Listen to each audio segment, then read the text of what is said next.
begins the video for test section 134111, Georgia ID number 1102.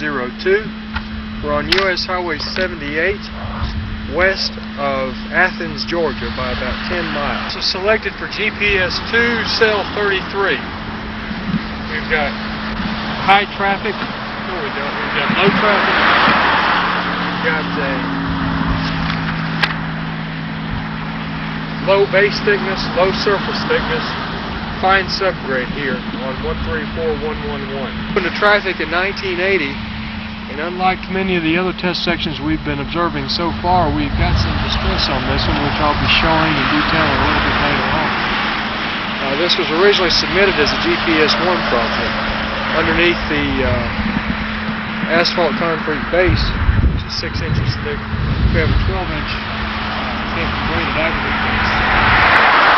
Concrete surfacing thickness is 2.7 or 2 3/4 inches actually for this, which includes the pressure portion, which you can see on there at the edge of it. Panoramic view, the first view is of a beautiful house over there across the way from the beginning of the test section. I'm going to close in on that just to show the viewer what I'm talking about. Over there.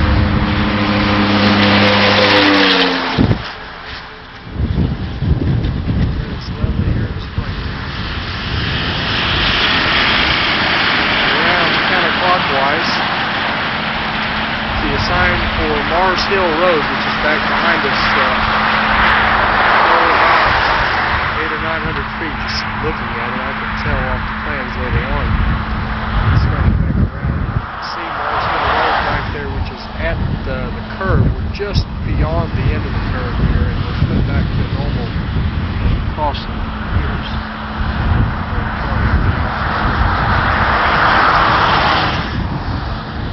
Driveway back behind us. Going around. We're about at grade on this. That's what I'm going to call this section, is an at grade. We've got another house back behind over there, which was constructed after this road was, and the driveway up here doesn't show. Highway around Station 2.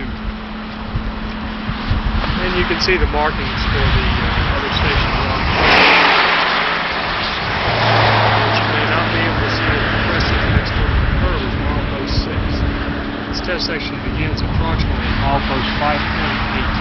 Section right now, and I'm going to do the panoramic view here, and then I'm going to work my way back up showing some of the features of the section. I mentioned milepost 6. If I zoom in on it, may be able to make it out here on the videotape, and I think you can do that. You can see the marker for the 250-foot point beyond the end of the test section down there also on the pavement. Working clockwise, you see that we've got, you can't see it from here, but we have a pipe about 30 inches in diameter which crosses, and that's 50 feet downstream from the end of the test section. Back up, you can see where the pasture's been cleared out.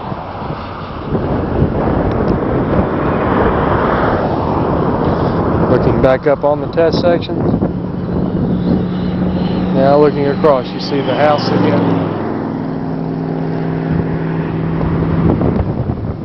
I mentioned that we've got some distress in this test section, and the predominant type of distress that we have, or distresses that we have, are rutting. We also have some longitudinal cracking, particularly in the inside wheel path.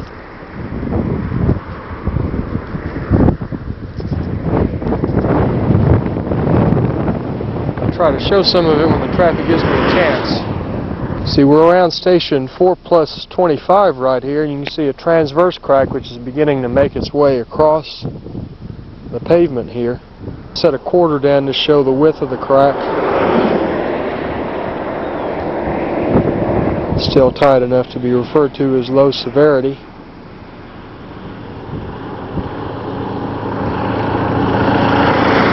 On up, I don't know how well it shows to the lighting conditions, but you can see there the transverse crack kind of snakes its way over there across the lane. There's another point right in the middle of the picture there where you can possibly see it.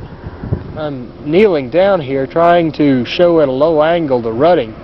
We measured it to be about 1/2 an inch in the inside wheel path and about 3/8 of an inch in the outside wheel path.